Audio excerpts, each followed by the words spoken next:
Hello everyone, नमस्कार दोस्तों। Continue करते हैं अपनी डिस्कशन को। इस लेक्चर में दोस्तों हम बात करेंगे अपर पेलियोलिथिक पीरियड के बारे में, जिसका टाइम रेंज था 40,000 से लेकर 10,000 बीसी तक का। ये एक ऐसा एरा था जहां पर आपको कुछ इनोवेशन देखने को मिलती है स्टोन टूल्स और उसकी टेक्नोलॉजी में। बहुत सारे हड्डियों के बने हुए इंप्लीमेंट्स आपको देखने को मिलते हैं, जैसे अलग अलग नाम है इसके, ब्यूरेंस, हारपून्स, पैरेलल साइडेड ब्लेड्स, यानी कि दोनों साइड से पेना जो पत्थर का औजार है वो होगा ब्लेड जैसा, और कुछ नीडल्स। कैसे देखते थे ये टूल्स? देखते हैं इनको। ये होते थे ब्यूरेंस, ठीक है। ये थे हारपून्स। एनिमल्स को जनरली शार्प एज से मारने के काम आते थे, या फिर कभी कभार मछलियों को पकड़ने के भी काम आते थे ये। पैरेलल साइडेड ब्लेड्स, नीडल्स, ठीक है, जिससे इंसान जो है अपने शरीर को, अपने तन को ढकते थे जानवरों की खालों का या फिर पत्तियों का इस्तेमाल करके। जो टहनी की पतली पतली जो ब्रांचेस होती हैं उसको नीडल्स में फंसाकर ऐसे बुनाई करके सिल के वो बांध लेते थे। उनके लिए उस प्रकार के, मतलब उस जमाने के वो कपड़े थे। फिशिंग गियर्स, मछलियों को फंसाने के लिए, जैसे यहाँ पर कुछ मांस का टुकड़ा बांध दिया इन्होंने। आज के टाइम में जैसे आपने देखा होगा यूरोपियन कंट्रीज में, अमेरिका में जैसे लोग फिशिंग करते हैं वो नेट वगैरह फेंक कर, ठीक है। साउथ इंडिया में भी समुद्र के किनारे वाले जो रहने वाले जो लोग होते हैं, फिशिंग कम्युनिटीज वगैरह, वो भी ऐसी मछली को पकड़ते हैं। मांस का टुकड़ा यहाँ पर फंसा दिया, उसको फिर एक किसी चीज से बांध दिया और नदी के अंदर, तालाब के अंदर डाल के रखा। मछली उसको खाएगी और वहां पर फंस जाएगी कांटे के अंदर। उसके बाद ब्लेड टूल्स और कुछ दूसरे हड्डियों के बने हुए टूल्स, बोन टूल्स, ठीक है। अब इस जमाने के अंदर कुछ इंपॉर्टेंट कैरेक्टरिस्टिक फीचर्स क्या क्या थे? इस एरा के अंदर आपको एडवांसमेंट देखने को मिलती है टूल्स और टेक्नोलॉजी में। तो यहां पर कौन सी टेक्नोलॉजी की बात हो रही है? स्टोन मेकिंग टेक्नोलॉजी की, ठीक है। बड़े सारे हड्डियों के बने हुए इंप्लीमेंट्स हमें देखने को मिलते हैं, जो कि मैंने आपको दिखाई है सारे, needles, harpoons, parallel sided blades, fishing gears और ब्यूरेन टूल्स। ट्रेंड जो था यहां पर छोटे टूल्स की तरफ शिफ्ट हो गया था। साइज जो था टूल्स का वो रिड्यूस हो गया था। होमो सेपियंस इस टाइम के अंदर इमर्ज होते हैं, ठीक है। और टेक्नोलॉजिकल और टूल इनोवेशन इस जमाने का एक इंपॉर्टेंट कैरेक्टरिस्टिक फीचर था, ठीक है। अब होमो सेपियंस का इमर्जेंस यहां पर होता है, अभी हमने डिस्कस करा। तो एनाटॉमिकली यानी कि बायोलॉजिकली और इवोल्यूशनरी बेसिस पर होमो सेपियंस जो है इसी टाइम पीरियड के अंदर आते हैं। एक इंपॉर्टेंट क्वेश्चन बन सकता है प्रीलिम्स ओरिएंटेड, याद रखना कि पेलियोलिथिक एज में तो इमर्ज हुए होमो सेपियंस, लेकिन विद इन पेलियोलिथिक कौन सी एज के अंदर वो इमर्ज हुए? Answer is upper Palaeolithic age, ठीक है, जो कि एक इंपॉर्टेंट स्टेप था ह्यूमन इवोल्यूशन में, क्योंकि होमो सेपियंस जो थे they were much more smarter as compare to other human beings जो कि इवॉल्व हो रहे थे इससे पहले। और इनके अंदर एक कैरेक्टरिस्टिक फीचर्स ये था बाइपेडलिज्म का, यानी कि दो पैरों पर ये चल सकते थे। और इससे पहले जो इंसान थे बहुत पुराने जमाने के अंदर, जब इवोल्यूशन हुआ इंसानों का, तो वो दो पैर और दो हाथों का दोनों का साथ में इस्तेमाल करते थे, ठीक है। यहाँ पर हमें कुछ केव पेंटिंग्स देखने को मिलती हैं, जो कि एक सिंबॉलिक एक्टिविटी है कि फ्री टाइम में इंसान कैसे कैसे अपना टाइम जो है वो बिताया करते थे, ठीक है। और टूल्स अलग अलग तरीके के थे। साइज उनका थोड़ा सा कम हो गया था। रिफाइनमेंट उसके अंदर आ गई थी, जो कि एक ह्यूमन इन्वेंशन और एडवांसमेंट को शो करता है टूल मेकिंग के प्रोसेस में। और इंसान जो थे इससे पहले थोड़े से बड़े साइज के टूल्स का इस्तेमाल कर रहे थे। साइज इस एज तक होते होते काफी ज्यादा छोटा हो गया, ठीक है, जो कि दिखाता है कि टेक्निक और एफिशिएंसी के अंदर इंसान जो थे वो काफी ज्यादा सक्षम हो गए थे as compare to previous era. अब अपर पेलियोलिथिक एज जो है, जिसका टाइम रेंज है 40,000 से 10,000 बीसी तक का, यहां पर आपको बहुत सारी चीजें इमर्ज होती हुई दिखती है। होमो सेपियंस का इवोल्यूशन मैंने आपको बताया, अलग अलग तरीके के टूल्स मैंने आपको बताए। तो इससे रिलेटेड हम कुछ इंपॉर्टेंट कैरेक्टरिस्टिक साइट्स को जानते हैं दोस्तों, ठीक है। ये टूल्स वगैरह, ये फीचर्स मैंने आपको बता दिए थे, ठीक है। कुछ इंपॉर्टेंट प्रोमिनेंट साइट्स को हम जानते हैं। सबसे पहली जो साइट है जो कि अपर पेलियोलिथिक एज के साथ कनेक्टेड है, that is Bhimbetka. Previous lecture में मैंने इसके बारे में आपको बताया था कि भिमबेटका एक पेलियोलिथिक एज की साइट है। पर्टिकुलरली अगर हम विद इन पेलियोलिथिक एज बात करें तो ये अपर पेलियोलिथिक एज की साइट है। और यहाँ पर आपको केव पेंटिंग्स, रॉक पेंटिंग्स आपको देखने को मिलती हैं, जो कि आज भी सर्वाइव कर रही है, ठीक है। तो यानी कि इंसान जो थे जिस तरीके से पेंटिंग करते थे और जैसे वो कलर को बनाने के लिए जो घास का, पत्तियों का और फूलों के रस का इस्तेमाल जो करते थे, उसकी जानकारी भी इंसान को बहुत ज़्यादा थी कि वो जानते थे कि मिटनी नहीं चाहिए जो वो नक्काशी बना रहे हैं, जो भी वो ड्राइंग कर रहे हैं, पेंटिंग कर रहे हैं, जो कि आज भी सर्वाइवल मोड पर है। ऑब्वियसली बात है, इतने सारे साल गुजर चुके हैं, इतने सारे आंधी तूफान वगैरह से होकर ये भीमबेटका की जो रॉक्स हैं गुजरी है, लेकिन फिर भी वो थोड़े से ब्लर हो गई हैं इमेजेस, लेकिन आज भी सर्वाइव कर रही है। ठीक है, तो भीमबेटका के रॉक शेल्टर्स पर आपको, भीमबेटका के जो रॉक शेल्टर्स हैं वो एक नोटेबल साइट है। ये कहाँ पर है? मध्य प्रदेश की एक डिस्ट्रिक्ट है, रायसेन डिस्ट्रिक्ट। ठीक है, मेन फाइंडिंग्स यहाँ पर क्या है कि ब्लेड और ब्यूरन के टूल्स मिले हैं और अर्ली रॉक आर्ट के एविडेंसेस यहाँ पर आपको देखने को मिलते हैं। तो ये एक इंपॉर्टेंट हैबिटेशन को मार्क करता है कि जिसका कॉन्टिन्यूड एक ट्रेंड रहा है कि मिडिल पैलियोलिथिक एज से होते हुए अपर पैलियोलिथिक एज तक इंसान यहाँ पर रहा करते थे। और यहाँ पर सबसे पहला एविडेंस आपको आर्ट और सिंबॉलिक एक्टिविटी का देखने को मिलता है भीमबेटका के रॉक शेल्टर्स में। दूसरी इंपॉर्टेंट साइट है बेलन वैली।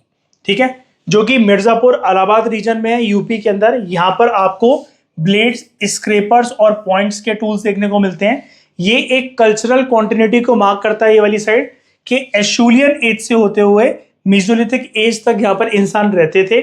यहाँ पर आपको जो क्लाइमेट चेंज होता हुआ दिखता है उससे ह्यूमंस कैसे अडेप्ट कर रहे थे, ये भी इस चीज को शो करता है, क्योंकि मीजोलिथिक एज तक आते आते climatic conditions, environmental conditions change हो गई थी। पहले आइसेज चल रही थी, मैंने आपको बताया था, कंडीशंस काफी ज्यादा हार्श थी। धीरे धीरे करते हुए जब प्लीस्टोसीन से होलोसीन एज आई, आइस एज से वार्म एज आई, तब भी इंसान यहाँ पर रह रहे थे। तो ये शो करता है कि इंसानों ने अपने आप को कैसे वातावरण की कंडीशंस के अकॉर्डिंग अपने आप को अडेप्ट कर लिया था। फिर एक साइट है पटने, नाम लिखा हुआ है दोस्तों पटने, नॉट पटना। ठीक है, ये जो पटने साइट है ये जलगांव डिस्ट्रिक्ट में है, जो कि महाराष्ट्र में है। ठीक है, यहां पर आपको ब्लेड इंडस्ट्री देखने को मिलती है। ब्लेड स्टोन टूल्स का बहुत ज्यादा भारी भरकम जो है इन्वेंशंस, इनोवेशंस यहाँ पर आपको देखने को मिलती हैं। उसके अलावा बीड्स और एक स्पेशल आर्ट की फॉर्म यहाँ पर आपको देखने को मिलती है। इंसानों ने यहाँ पर जो शुतुरमुर्ग होता है, जिसको हम इंग्लिश में कहते हैं ऑस्ट्रिच, ठीक है, दुनिया की सबसे बड़ी चिड़िया ऑस्ट्रिच, तो उसके अंडे काफी ज्यादा बड़े होते हैं। उसकी अंडों के ऊपर इंसानों ने नक्काशी कर रखी है, इसके एविडेंसेस यहां पर हमें देखने को मिले हैं। ये साइट को एक्सकवेट करा गया था एसएन राजगुरु के द्वारा, जो कि एक आर्कियोलॉजिस्ट थे।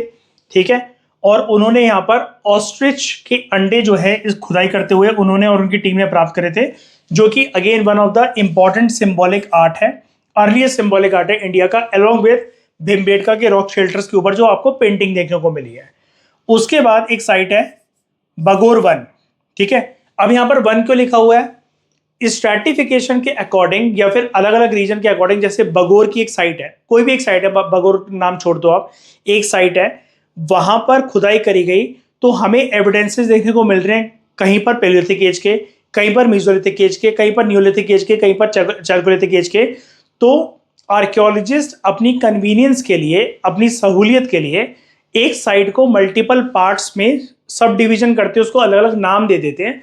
तो यहां पर बगोर वन कहा गया उसको। ठीक है, ये सीधी डिस्ट्रिक्ट के अंदर आपको देखने को मिलती है, मध्य प्रदेश के अंदर। यहां पर स्टोन ब्लेड्स मिले हैं। ठीक है, ज्योमेट्रिक सर्कुलर स्टोन स्ट्रक्चर्स आपको मिले हैं। ठीक है, अलग अलग ज्योमेट्रिकल पैटर्न्स के स्टोन टूल्स आपको देखने को मिलते हैं यहाँ पर। और ये एक अर्लीस्ट साइट है जहां पर हमें एविडेंसेस मिले हैं रिचुअल एक्टिविटी के। और ऐसा इतिहासकारों का मानना है, हिस्टोरियंस का मानना है कि यहाँ पर कोई श्राइन भी हुआ करता होगा लोगों का पूजा पाठ वगैरह के अंदर, उस जमाने में जैसे भी पूजा पाठ लोग करते थे, नेचर के वर्शिपर थे वो बेसिकली। तो श्राइन के एविडेंसेस, जैसे एक टेम्पल होता है उसके एविडेंसेस भी यहाँ पर हमें देखने को मिलते हैं। ठीक है, फिर है कुरनूल केव्स, 1 2 3 4 5वीं साइट है हमारी। ये आंध्र प्रदेश के अंदर है। यहाँ पर आपको बोन टूल्स, स्टोन टूल्स और कुछ जानवरों के अवशेष देखने को मिलते हैं। ये सजेस्ट करता है कि यहाँ पर जो लोग थे वो हंटिंग करके अपना जीवन का गुजारा करते थे।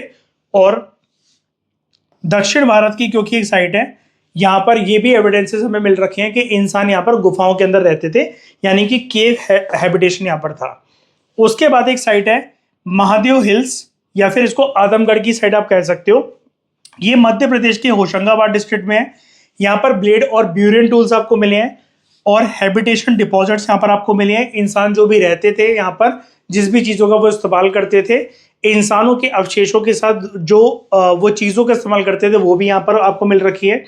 और ये एक ओवरलैपिंग फेज को शो करता है कि मिडल और अपर पेलियोलिथिक फेजेस जो थे वो कॉन्टिन्यूटी के साथ एक ट्रेंड में थे यहाँ पर, और लोग यहाँ पर मिडल से लेकर अपर पेलियोलिथिक फेजेस तक यहाँ पर रहे, ये उसको शो करता है। इन साइट्स के अलावा कुछ और इंपॉर्टेंट साइट्स हैं, और वो है गोदावरी वैली की साइट्स, ठीक है, जो कि आपको तेलंगाना और आंध्र प्रदेश के अंदर देखने को मिलती है। यहाँ पर आर्कियोलॉजिस्ट को ब्लेड, फ्लेक टूल्स, माइक्रोलिथ्स जो कि छोटे साइज के जो टूल्स होते हैं वो देखने को मिले हैं। कॉर्ड्स और चर्ट के बने हुए पत्थर होते दोनों, कॉर्ड्स और चर्ट, उसके भी टूल्स हमें देखने को मिले हैं यहाँ पर। तो ये एक अपर पेलियोलिथिक कल्चर का जो साउथवर्ड की साइड एक्सटेंशन है उसके एविडेंस को हमें शो करता है। फिर एक है चित्रकूट रीजन, जो कि मध्य प्रदेश और उत्तर प्रदेश के बॉर्डर पर है। यहाँ पर लंबी लंबी ब्लेड्स, स्क्रेपर्स और ब्यूरेंस हमें देखने को मिले हैं। ये एक इंपॉर्टेंट नॉर्थ इंडिया की साइट है जो कि अपर पेलियोलिथिक एज से बिलोंग करती है। और यहाँ पर ओपन एयर वर्कशॉप के एविडेंसेस हमें देखने को मिले कि यहाँ पर जो भी काम हो रहा है पत्थरों का, वो किसी गुफा, किसी केव वगैरह में नहीं हो रहा है। लोग खुले आसमान के नीचे यहाँ पर पत्थरों का काम करते थे, उसके एविडेंसेस हमें देखने को मिल रखे हैं। प्रोबेबली क्योंकि वो ग्राउंड या जो एग्रीकल्चर लैंड हो चुका है आज वहां पर जब आर्कियोलॉजिस्ट ने खुदाई करी होगी तो वहां पर कोई आसपास बहुत दूर के डिस्टेंस तक कोई केव्स या कोई गुफाएं नहीं होंगी। इसके बेसिस पर हम कह सकते हैं कि जैसे खुला मैदान है, आर्कियोलॉजिस्ट यहाँ पर खुदाई करी, जो केव्स वगैरह वो बहुत दूर दराज की लोकेशंस पर आसपास अवेलेबल है, खुदाई करी गई यहाँ पर, यहाँ से जो टूल्स निकले उसके बेसिस पर हम कह सकते हैं कि वो ओपन एयर स्पेसेस के अंदर अपने आराम से स्टोन मेकिंग इंडस्ट्री को चलाते थे, ठीक है, काम करते थे मतलब। उसके बाद राजस्थान में जो डिडवाना और लूनी बेसिन, जो लूनी रिवर है वहां पर, उसके पास जो साइट है, ठीक है, वो हमें देखने को जो मिलती है, वहां पर हमें ब्लेड टूल्स, माइक्रोलिथ्स और ब्यूरेंस देखने को मिलते हैं। और ये हमें शो करती है साइट के इंसान जो यहाँ पर इस टाइम पर अडेप्ट हो चुके थे towards arid and semi arid environment. और फिर तिरुनेलवेली बेसिन जो कि तमिलनाडु के अंदर है, यहाँ पर आपको ब्लेड और माइक्रोलिथ टूल्स के एविडेंसेस देखने को मिलते हैं। और अगेन ये अपर पेलियोलिथिक कल्चर का एक साउथवर्ड एक्सटेंशन या सदर्न एक्सटेंशन आप इसको कह लो, उसके एविडेंसेस के ऊपर एक ये साइट है, ठीक है। तो भीमबेटका और पटरे में आपको इस प्रकार के रॉक आर्ट्स देखने को मिलते हैं। एडवांस बोन टूल्स जो देखने को मिले आपको पहली बार इस एज में वो थे नीडल्स, हार्पून्स और ब्यूरेंस। छोटे छोटे टूल्स इंसानों ने यहाँ पर बनाना शुरू करे थे जो कि स्पेशलाइज्ड स्टोन टूल्स की टेक्नोलॉजी को शो करता है। यहाँ पर आपको एविडेंस देखने को मिलता है कि लोग यहाँ पर व्यापार करते थे। बीड्स हमें मिल रखी हैं और कुछ आर्टिस्टिक एक्सप्रेशन देखने को मिल रखे हैं। अब डिड यू नो का हमारी बुक के अंदर एक बॉक्स गिवन है, यहाँ पर हमें यह बताया गया है कि अपर पेलियोलिथिक एज के जो लोग थे वो स्किल्ड इनोवेटर्स थे, अच्छे आर्टिस्ट थे, और ऐसी कम्युनिटीज के अंदर लोग यहाँ पर रहा करते थे जहां पर वो एनवायरमेंटल कंडीशंस जब इस एज के अंदर चेंज हो रही थी उससे अपने आप को अच्छे तरीके से अडेप्ट करना और ढालना सीख गए थे, ठीक है। तो ये दोस्तों हमने कॉम्प्रिहेंसिव तरीके से सभी की सभी जो हमारी बाइफर्केशन थी, डिवीजन थी पेलियोलिथिक एज से रिलेटेड, अपर पेलियोलिथिक, लोअर पेलियोलिथिक और मिडिल पेलियोलिथिक, उसके बारे में कुछ इंपॉर्टेंट कैरेक्टरिस्टिक फीचर्स को जाना, उससे रिलेटेड जो भी इंपॉर्टेंट साइट्स थी हमने उसके बारे में पढ़ा। अगले लेक्चर में दोस्तों हम बात करेंगे मीजोलिथिक एज के बारे में और कुछ इंपॉर्टेंट मीजोलिथिक साइट्स के बारे में। इस डिस्कशन में दोस्तों फिलहाल इतना ही। Thank you very much for discussion.